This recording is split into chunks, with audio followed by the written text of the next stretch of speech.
Hello and welcome to our 5K tennis discussion. Hola y bienvenido a otra discusión de 5K tenis. Please like, share, and especially subscribe to our channel. It's always very much appreciated. This is going to be kind of a kind of spur of the moment show in a way. As Carla and I found ourselves in one of our fun-natured dilemmas this past week on the tennis court, and we were talking about it a little earlier today. Training our, which daughter was it? Liliana, the 10-year-old. So we're gonna start this show off with a quick topic, and that topic is the one-handed or the two-handed backhand. Okay. Yeah. Real quickly, how this dilemma started, and it's not a dilemma. By the way, I've played with the one-handed backhand since I was a boy. Carla has played with both since she was very young. No, I have not played with both since I was very young. I started with a two-handed backhand, and I played with a one-handed backhand for 1 year when I decided to play amateur tennis. And my coach trained me for a whole year with a one-handed backhand, but I'm now hitting with a two-handed backhand. So, again, this isn't a new dilemma. This isn't a new topic. I've been involved in the one-handed and two-handed backhand discussion from a coaching standpoint, from a player standpoint, from a child standpoint, with coaches having this since I was very young, and many others have had this same dilemma as well. But how this began is our 10-year-old daughter Liliana, who is a good little tennis player, has still struggling with the one-handed backhand. She's been playing for about 4 years now, and she has a dynamic little player, but still has a consistency issue with the one hand. My argument to Carla was, well, I think this is just a matter of hitting more balls or practicing more.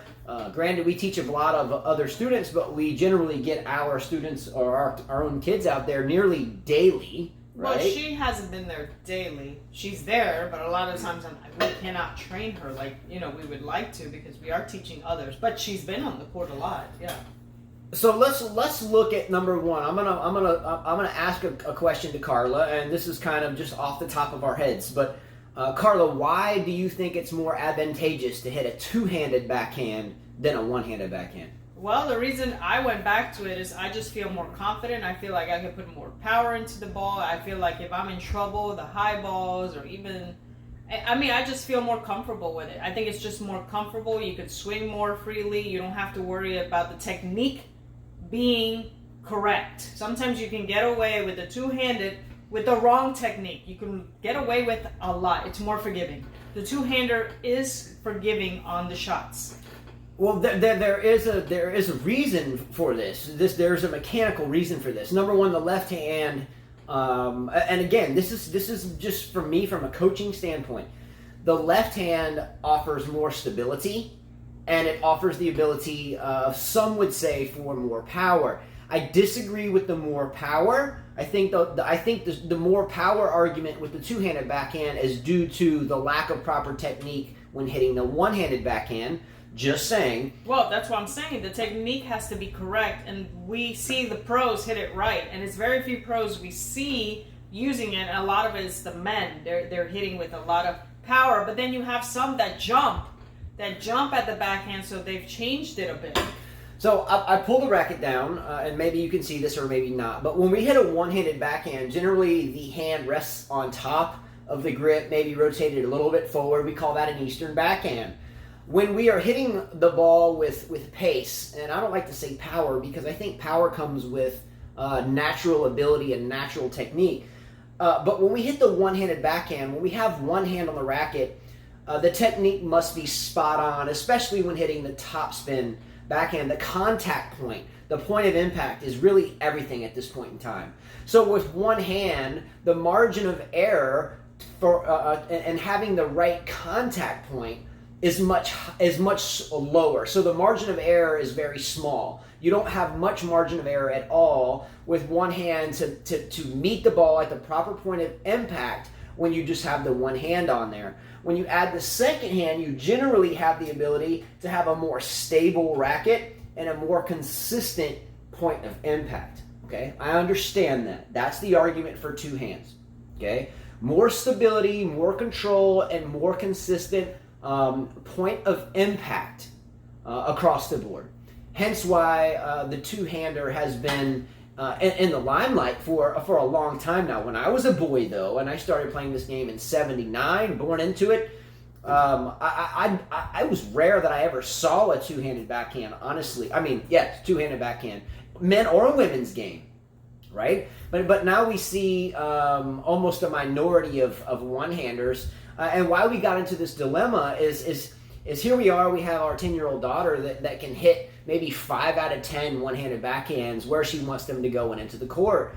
And I think after 4 years, I think we both show frustration coaching our own kids, and we're like, geez, maybe we should just throw a second hand on the racket. But my take on it is this is just a little bit of laziness here that's creeping in. Let's just practice more.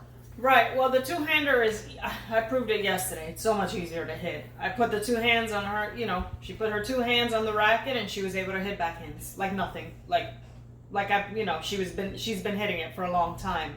So I think that's why we teach the two-handed. But wait a minute, she was trying it today again before I was like, we're going back to the one no matter what. We spent 4 years on it. She wouldn't hit it. She hit the two-hander like she didn't know what she was even doing anyway.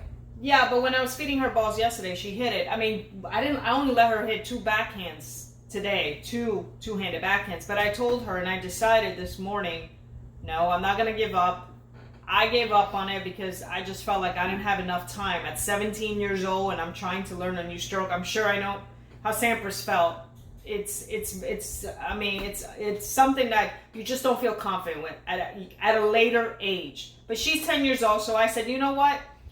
She could hit this one-handed backhand. I'm just going to start from scratch, right? I mean, I was cranking it when I was 10 winning tournaments. So I can't give an excuse or a There pass is no here. excuse. There is no excuse. The one-hander is... And I was using a 78 square inch, a standard head on a wooden tennis racket or a Wilson Ultra 2, which was kind of the first generation or maybe second generation graphite and Kevlar racket with a throat with a hole in it. But I was still hitting...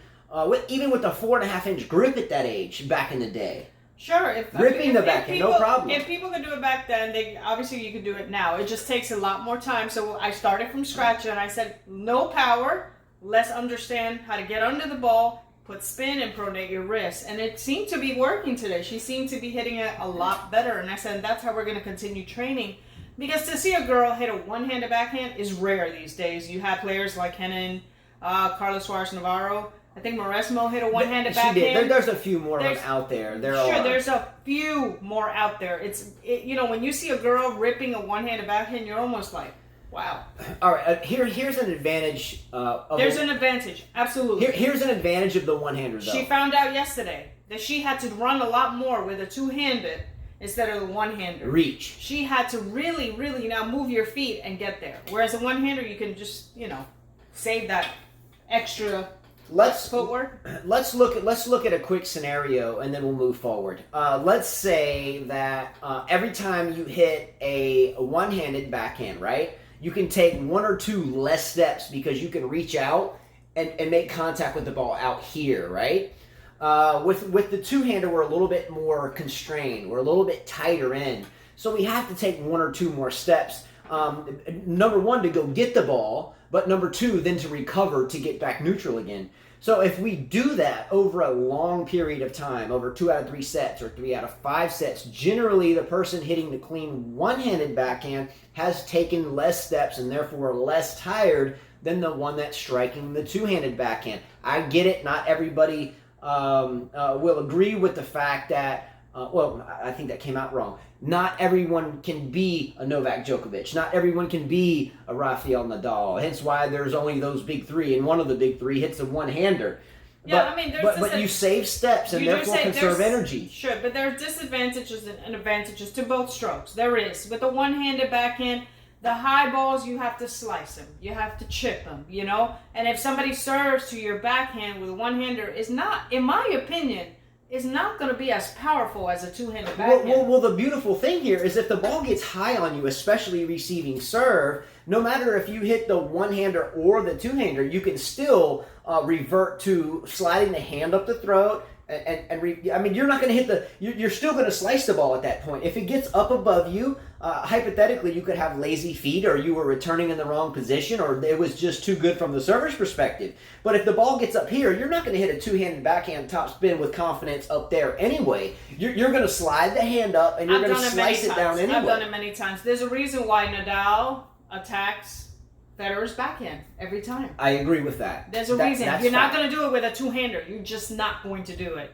you know? Federer, again, would always resort to the slice when it got above him, and then Nadal would step in and take the offensive position. I agree with that. By the way, Simone Bolelli has a nice one-handed backhand as well. Wawrinka. Well, yeah, we know that. But we can't forget about Simone Bolelli, though. He has a nice one-hander, right? Two-handed backhand, more consistency on point of impact, more stability, more control. I disagree with the power. When I get turned and I get my hips and shoulders rotated and I get my feet set and I can really unwind on my one-handed backhand, I would take anyone on miles per hour radar testing between a one-hander done right, just hit properly, wound up, loaded, and locked and ready to go. I think you can pull off more power than with the two. So I disagree with the power. I do think it's more stability. I do think it's more control. I do think it's easier to teach. But is that just trying to make practice be less practice? I don't know.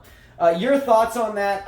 Don't forget that the one-handed backhand is much more visually appealing, especially on a gentleman player. You can disagree or agree with that. No, I agree with on the gentleman side. And even on the women's side, it's impressive. I tried doing it. I just went back to slicing. So therefore, I play with a two-handed. But I can do it occasionally. But I still stick to my two-handed. So your thoughts, one-handed versus two-handed backhand. If you're a player or a fan, or if you're a player, give us your take and comments. If you are a fan, maybe any tips you have out there. Tips from a player standpoint. If you're a fan, which one is more appealing to you? If you don't if you don't break down the different aspects from a player's, if you're just the fan on the outside looking in, which one do you like and why? Which one looks better to you and why? By the way, this racket is the same Yonex V-Core 97 that Stanislas Wawrinka played with. Not this exact one, but the same racket. He hits with a one-handed backhand, and again, for the Australian Open, that's going to come up in January. That will be our racket we are going to give away for our fantasy team and match selection. Anyway. Slow today, slow. All right, enough of that. One-handed or two, you call it. Let's get the comments started. Moving forward real quickly, and I think... well, we have a few tournaments going on right now. I had several viewers that keep messaging me. I haven't really watched that many matches because I always said at the end of the year, to me, a lot of players are tired, or some of them are on vacation, or some of them are injured. So some of these players that are winning tournaments to me are just not as important. But I have one fan out there, Wildlife One, who loves Sabalenka. Loves her like Justin does. What's up, Wildlife One? And he sent me a message. He said, if only Sabalenka, who won the Wuhan Open, could have if we could have a fifth Grand Slam, she would win that. And Justin would be right about her winning a slam before Osaka. And I had to laugh. I laughed myself to death on this one. Because here is Sabalenka. She repeats the Wuhan Open. Second year in a row. Second year in a row. Big deal.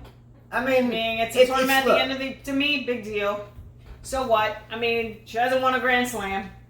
This doesn't mean she's going to win a Grand Slam, in my opinion. And she is playing at China Open.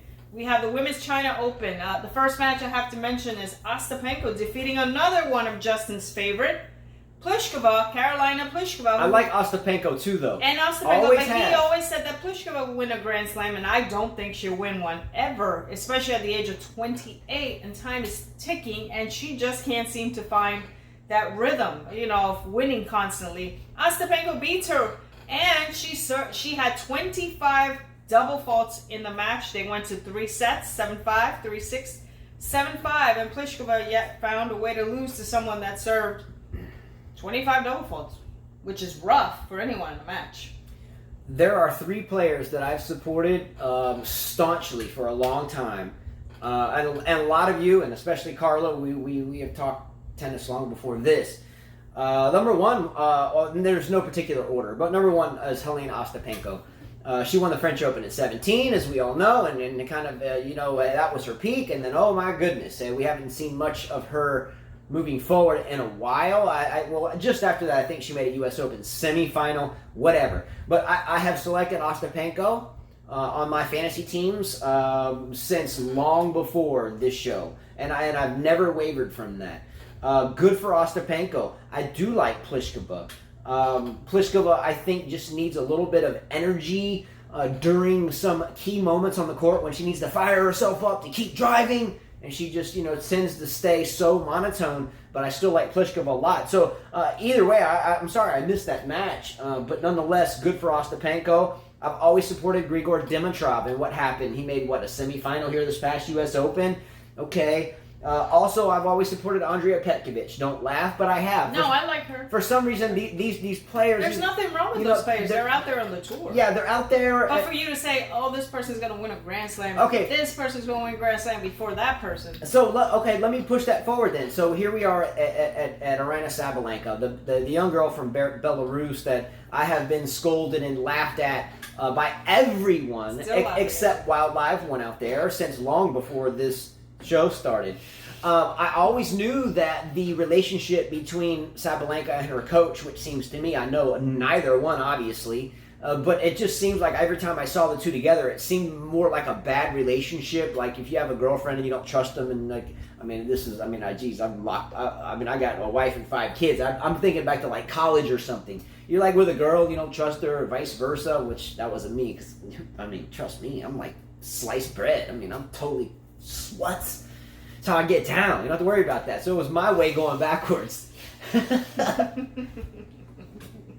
That's true, though. That's true. At the same point in time, okay, it just seems like it didn't even seem like a coach and a player. It just seems like a bad deal. And I don't know where that relationship... Were you about to pick your nose? No, I got that cut right here. Yeah. I got whaled in the face with a ball with glasses on, and it cut my eye. Anyway... But Sabalenka, here we are. She's won this end-of-year tournament. I get it, end-of-year tournament 2 years in a row. Sabalenka can play. She can, but she has no variety in her game. Okay, so let's go back to the one-handed backhand thing. We talk about... she doesn't need a one-handed backhand. She just needs to learn how to slice, come into the net, and not try to hit everything so hard. Okay, I'm not saying change her to a one-handed backhand, but... maybe it's something to look at, because you're right, she doesn't have variety. She hits everything really hard, and I think that's one of the beauties of the one-handed backhand. We can cream them if we want to. We can slice them if we want to. We can push them if we need to. I can slice my backhand one hand. I got a nice one. I can do whatever I want to with a two-hander. I can loop it. I can hit it hard. I can hit it flat. I can hit it with topspin. Tough to hit that lob real well, though. Sometimes I lob you all the time. All right, well, I need that shot in the gut. Just saying. But let's look though at Sabalenka. If she's clicking and she's on, she can win. But she doesn't click. If anybody clicks, they can win. Yeah, so she doesn't click all the time that consistently. But I did state that Sabalenka would win a major before Naomi Osaka won her next one. Doubt it. I still stand behind that. I stand behind them. I'd rather pick Osaka over Sabalenka any day. Just saying. Also, too, some of these end-of-the-year tournaments matter for players that are trying to fight for ranking spots or seeding spots, especially because the Australian Open is going to be knocking on the door soon. Would you rather be seeded in the top 20 or outside of the top 20 when you have a major in a couple of months? Of course you're going to want to get the better draw, because if you win an extra round or two, it's a difference between winning 30,000 and 250,000. So these end-of-the-year tournaments are important for those players that are trying to fight their way into a favorable draw position come January. Yeah. All right. Also at the China Open, you have Osaka, who won her round 64. Kerber won. Stevens won. Silavina won. Venus Williams beat Strykova in a tough three-setter. Halep and Kenin defeated Muguruza as well. Andreescu is playing this tournament, by the way, and she'll face Sasnovich. And Venus' next match is Belinda Bencic in round 32. Sabalenka against Kasatkina. That'll be a good match. That'll be a good match to watch. Another one is Kerber and Herzog.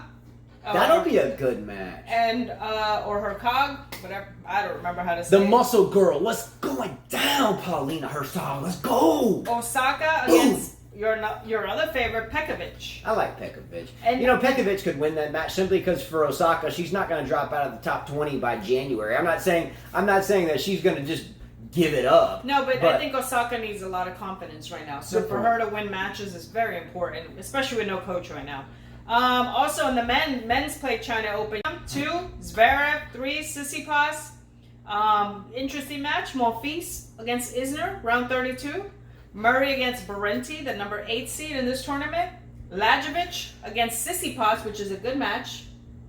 You know what I just remembered? A minute ago, earlier in the show, I said Simone Bolelli had a nice one-handed backhand. I meant Berrettini. Berrettini hits 2. Who just... Oh my God, I feel like an idiot. It's Berrettini. Berrettini. Berrettini. Berrettini. Why do I keep saying Berrettini? I went from Berrettini to Berrettini to Bolelli. Berrettini does not hit with a one-handed. Berrettini does hit with a one-handed backhand. No, he doesn't. You let's put money on this. You can get the iPad and I'll tell you right I'll get it. The guy that just played the dog? He hits a two-handed backhand. How much you want to bet, Arlac? Oh my How much you want to bet, Arlac? See, I call Carla Arlac, by the way. Arlac is her name spelled backwards. C-A-R-L-A, Arlac. Because she's from like a different planet sometimes, so I call her Arlac because Carla's too Earth-like, so I call her Arlac. But what are we betting before you look? Nothing. You owe me so many bets. What? Here we go. 6-5. Berrettini hits with a two-handed backhand. What? I don't know who you're thinking of. Maybe you're thinking of the guy Cecchinato who hits with a one-handed. Man, I tell you what, I'm going crazy out here. I think it's Cecchinato. Jeez, I just lost another bet. Yeah, and he doesn't pay off debts, so it's not even worth betting Justin. Man, and my phone's the camera, so I can't go look at what I was looking at. And maybe I just read it wrong. See? Cecchinato hits okay. With a one-handed Whatever. Bolelli, Cecchinato, Berrettini. Okay. I didn't even know who Bolelli was. I was just like... Simone Bolelli. He's a little bit more veteran on that deal. Okay, Lajovic versus Tsitsipas. Dimitrov versus Rublev, which should be an interesting match, by the way. Another news, Djokovic. Wait, no, I think I have one more. Alex de Minaur wins Zuzai Championships. It's his 3rd title of the year. He beat Manarino. And Carreño Busta wins Chengdu Open, which he defeated Bublik. And another news, Djokovic... Bublik made a final. Yeah, but again, it's the end of the year tournament. Yeah, I guess they're small tournaments. No disrespect to Bublik, but I'm guessing that half of the draw was just either not very competitive or there was a whole lot of injuries going on. Well, it's like Tokyo, the tournament that's coming up. A lot of people have pulled out with injuries. Djokovic is trying to defend 2,600 points. He wants to remain number 1 since Nadal is pretty close to him after winning the U.S. Open. If he wins this tournament, it will be about 500 points that he wins there. I think Wayne Chia sent me a message about he had a tough draw. I looked at his draw. In my opinion, it's not tough if he's healthy. He should win that easily. Actually, it should be handed to him. Because there are no big players. A lot of the big players have pulled out. Do you want to talk about Nick Kyrgios? My mind's still wrapped up around that one-handed backhand deal. I don't know where I went. This is what happens when you shoot from the hip. We got in this one-handed backhand discussion. I didn't write that. I wrote my stuff down. Yeah, I usually have this really well-written sheet, and I just have like a bunch of notes written. I really slacked on that deal. Yeah, what's up with Kyrgios? Well, Kyrgios gets a provisional ban, a laughable ban of 16 weeks, meaning he must behave good for 6 months. He must have a mental coach. And he must receive support from a mental coach and have a behavioral management coach as well. Okay, this is so cheesy. And pay a $25,000 fine. All right, so let's look at this. So he's got a suspended ban. By the way, I'm not for any of it. Just let the dude be him. I mean, gee whiz. My kids we got 5 kids, and they go to elementary school and hear worse stuff than this guy does. Just let the dude be him. But this is all a big storyline, hocus pocus, fairy tale, jester, comic strip, just WWE style wrestling deal. I can guarantee you that this is just a whole bunch of stupidity. Who cares? Let Kyrgios play. I tell you what, though, moving forward, though, as he gets older and he does this whole party scene and drinking scene and beer chugging scene, his health will fall apart real quick and he won't be able to play anyway. But for the time being, just let the dude play. Am I wrong about that, though? Can you go chugging beer all day long and not working out and not training and not working out and not looking absolutely ripped up these days? Can you really perform at the highest level as you get towards, say, 30 years old, 32, 34, 36, 37, 38 years old? No. Didn't Serena Williams just turn 38? She turned 38. So, look, you can pull it off at 24, 25, 26. But when you keep living like that and you keep partying like that and you keep... I was reading something about him and his nutritionist or something partying for like 3 days with no sleep in some country after whatever tournament. I'm like, okay, that's cool. I can't imagine not sleeping 3 days. So you can pull that off at your age. I understand that. But you know, eventually that little pot belly starts kind of, you know, laying on you a little bit. You get the little loose flab around the gut. Then you get the little loose flab around the love handles. And you get a little bit of loose flab on the butt. The little butt starts drooping a little bit. And then you start getting a little bit of aches and pains in the knees because your butt's a little saggy, you know, and then you start getting a double chin, like, blah, blah, blah, blah, blah, blah, blah. And then your cheeks get puffy, like, what's up, dog? Kaz and Kaya used to like me now, or then, but now I got these chubby cheeks and this chubby belly and this chubby love handles, and now I can't even get, what's her name? What's the girl's name? I don't know, anyway. Doesn't matter. But look, you get tubby lovey, eventually the body starts ouchie, ouchie, ouchie, ouchie. But nonetheless, for right now, let's keep it a WWE show, and let's see who he's going to hire as his mental coach. Maybe it'll be Jack Nicholson from Anger Management and Adam Sandler. They'll team up in a box and sing, "I'm so pretty and red." Don't do that. Anyway, but who cares? Woogis, who gives a you know what? That's my acronym. Who cares? Let the guy play. This is just a big storyline lining up for the Australian Open, so one court will sell out no matter how terrible the player is. Because there'll be someone that's in the corner like a police officer. Oh, I'm his mental coach. Well, screw off, bozo, because we know it's just a scripted piece of writing. And ultimately, if Kyrgios does finally get into battle and work with coaches, then he'll be just fine. But either way, just let him play.